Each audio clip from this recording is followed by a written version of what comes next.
Hello and good morning, students. Welcome to our online session. Students, today we are going to discuss third part of the chapter 16 of civics, that is constitutional design. Students, let's recall the first what we read in the last part of the video. We read about the struggle against apartheid and different community of South Africa, and we also read about the new constitution of South Africa. So students, today we will move further with the third part of this chapter with its continuation. Students, yesterday we have discussed till here. Today we are going to start from here.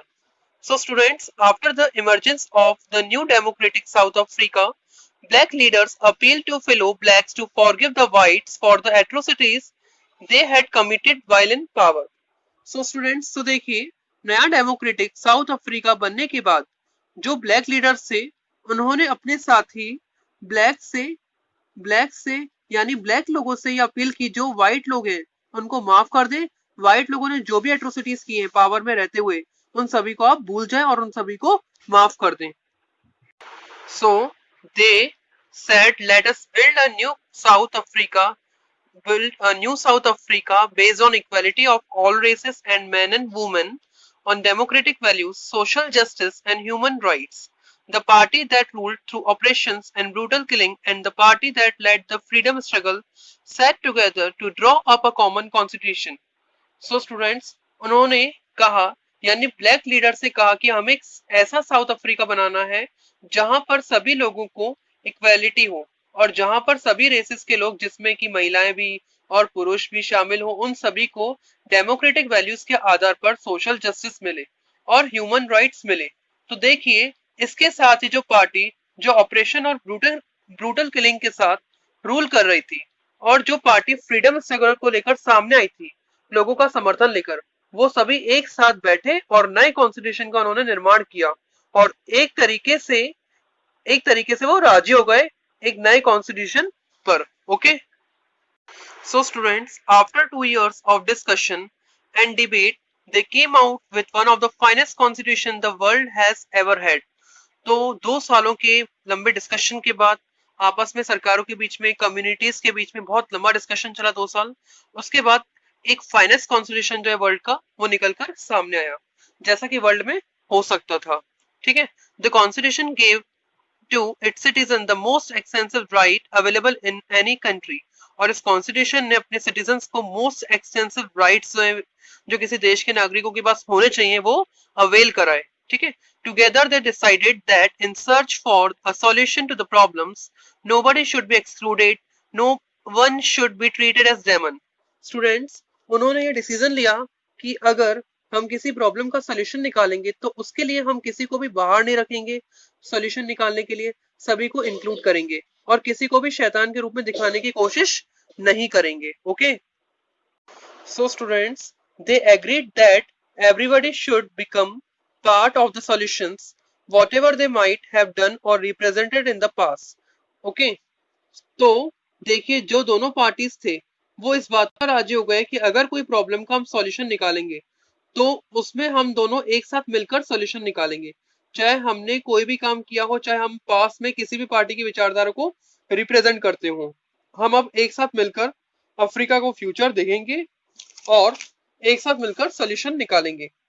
The preamble to the South African constitution sums up this spirit. तो जो preamble है, जो south African constitution की जो प्रस्तावना है, जो preamble का मतलब होता है प्रस्तावना, तो साउथ अफ्रीकन कॉन्स्टिट्यूशन की जो प्रीएम्बल है, जो प्रस्तावना है, सम्स ऑफ दिस स्पिरिट, इसी स्पिरिट को दिखाती है और इसी स्पिरिट को शो करती है। Okay, so the South African constitution inspires Democrats all over the world. तो साउथ अफ्रीका का जो कॉन्स्टिट्यूशन है वो वर्ल्ड के सारे डेमोक्रेट्स को इंस्पायर करता है। Okay, a state denounced by the entire world till 1994 as the most undemocratic one is now seen as a model of democracy. तो देखिए साउथ अफ्रीकन कॉन्स्टिट्यूशन जो है वो दुनिया के सभी डेमोक्रेट्स को एक तरीके से इंस्पायर करता है। तो एक देश, एक ऐसा राज्य जिसको कि पूरा देश जो ताना मारती थी या पूरी दुनिया जो खराब समझती थी और कहती थी देखिए आपका जो कॉन्स्टिट्यूशन है, आपका जो गवर्नमेंट है ये एक तरीके का अनडेमोक्रेट्स है, यहाँ पर अपार्थाइड सिस्टम है।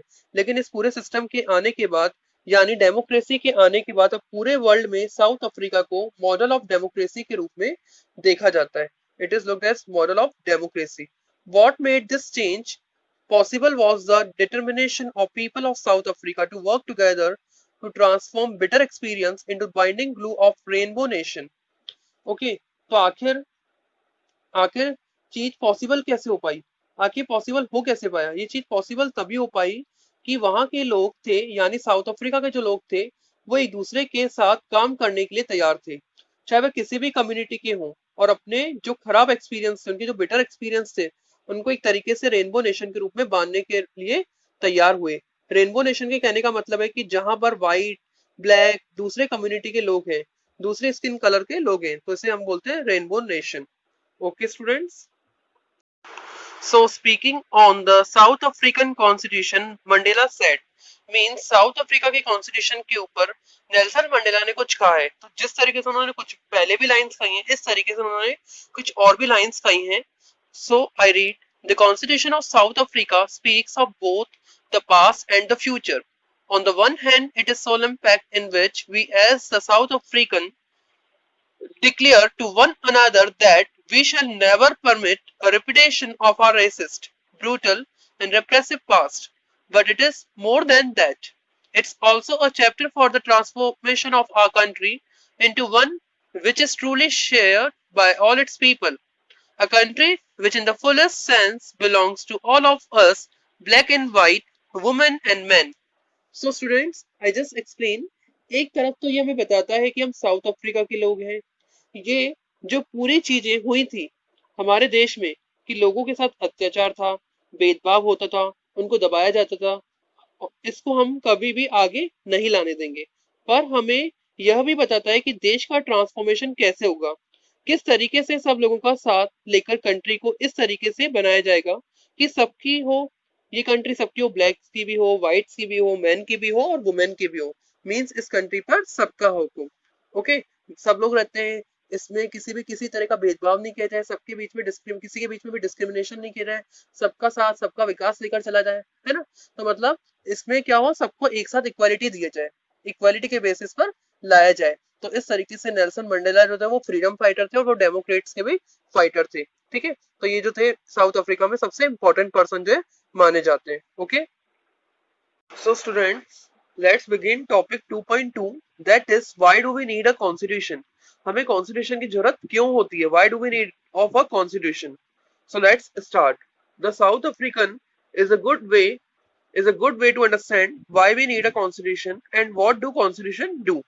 तो साउथ अफ्रीका का जो एग्जाम्पल है, ये समझने के लिए बहुत अच्छा रास्ता है, बहुत अच्छा तरीका है कि हमें कॉन्स्टिट्यूशन की जरूरत क्यों होती है और कॉन्स्टिट्यूशन क्या करता है। It is a very good example of the south Africa. ठीक है, तो ये बहुत अच्छा एग्जाम्पल है। तो आपने जिस तरीके से देखा, जैसे साउथ अफ्रीका का न्यू कॉन्स्टिट्यूशन से पहले तो ब्लैक कम्युनिटी थी और व्हाइट कम्युनिटी थी, और व्हाइट कम्युनिटी ब्लैक कम्युनिटी के ऊपर कितना टॉर्चर करती थी। तो लेकिन न्यू कॉन्स्टिट्यूशन के आने के बाद ये सब कम हुआ, बहुत खत्म हो गया एक तरीके से। The oppressor and the oppressed, oppressor मतलब व्हाइट कम्युनिटी हो गया और ऑपरेस्ड मतलब जो ब्लैक कम्युनिटी थी। The oppressor and the oppressed in this new democracy were planning to live together as equals. जो ऑपरेसर और ऑपरेस्ड थे, ये लोग प्लान कर रहे थे कि आपस में साथ में आकर रहने के लिए, ठीक है, मिलजुल कर रहने के लिए। ठीक है, और नई डेमोक्रेसी में लोग प्लानिंग कर रहे थे कि साथ में आकर इक्वली तरीके से ये लोग रहेंगे। It was not going to easy for them to trust each other. Okay, और ये इन लोगों के लिए बिल्कुल भी इजी नहीं था कि आपस में एक दूसरे के ऊपर ये लोग भरोसा कर ले। It was not easy for them to trust each other. ये आपस में बहुत इजी नहीं था कि आपस में एक दूसरे के ऊपर ये लोग ट्रस्ट करें। Okay, so they had their fears, they wanted to safeguard their interest. The black majority was keen to ensure that the democratic principle of majority rule was not compromised. Okay, they wanted substantial social and economical rights. The white majority was keen to protect its privileges and property. तो उनके मन में एक डर था, उनके मन में ये मतलब एक फियर था, ये लोग डर रहे थे इस चीज से। They wanted to safeguard their interest. ठीक है, ये जो लोग थे, ठीक है, ये अपने जो राइट्स से, अपने जो इंटरेस्ट थे, उनको सेव करना चाहते थे। जो उनके इंटरेस्ट थे, जो उनके हित थे, उनको सेव करना चाहते थे। ठीक है। वे जो लोग थे व्हाइट कम्युनिटी के और ब्लैक कम्युनिटी के जो लोग थे, दोनों चाहते थे कि हमारे जो इंटरेस्ट है, हमारी जो बात है, हम जो चाहते हैं उसको बचाया रखा जा सके, उसको दूसरी पार्टी के लोग, दूसरे पक्ष के लोग मान लें। ठीक है। वो चाहते थे जो दूसरी पार्टी के लोग हैं, जो दूसरे पक्ष के लोग हैं, वो उसे मान लें। और उसके साथ जो ब्लैक मेजोरिटी के जो लोग थे, ब्लैक कम्युनिटी के जो लोग थे, वो चाहते थे कि जो डेमोक्रेटिक प्रिंसिपल है, जो डेमोक्रेटिक प्रिंसिपल है मेजोरिटी रूल का, वो बनाया जाए और उसके साथ छेड़छाड़ न हो। और वो चाहते थे जो सोशल और इकोनॉमिकल राइट्स हैं, जो सोशल और इकोनॉमिकल जो राइट्स हैं, वे सभी लोगों को मिले। ऐसा नहीं कि किसी किसी को नहीं, ये सब चाहते थे कि सभी लोगों को सोशल और इकोनॉमिकल राइट्स जो है वो मिलने चाहिए। ठीक है, सभी लोगों को मिले। और वही जो व्हाइट मेजोरिटी, सॉरी, वही जो व्हाइट माइनॉरिटी के जो लोग थे, वो चाहते थे उनके जो प्रिविलेजेस हैं और उनकी जो प्रॉपर्टी है, उनके साथ कोई छेड़छाड़ ना हो। ठीक है, वो उनके बने रहे। ठीक है, इस तरीके से दोनों के बीच में अलग अलग जो बातें थी वो देखने को मिलती है, व्हाइट मेजोरिटी की और ब्लैक मेजोरिटी की। तो ब्लैक व्हाइट लोगों की कुछ अलग बातें थी और ब्लैक उनकी कुछ अलग बातें थी। लेकिन व्हाइट माइनॉरिटी के जो लोग थे, the white minority was keen to protect its privileges and property. लेकिन वो लोग क्या चाहते थे कि जो लोग व्हाइट माइनॉरिटी के जो लोग थे, वो चाहते थे कि उनकी जो प्रिविलेजेस, उनकी जो प्रॉपर्टी, उनके साथ कोई छेड़छाड़ न करे, उनके पास बनी रहे। ओके।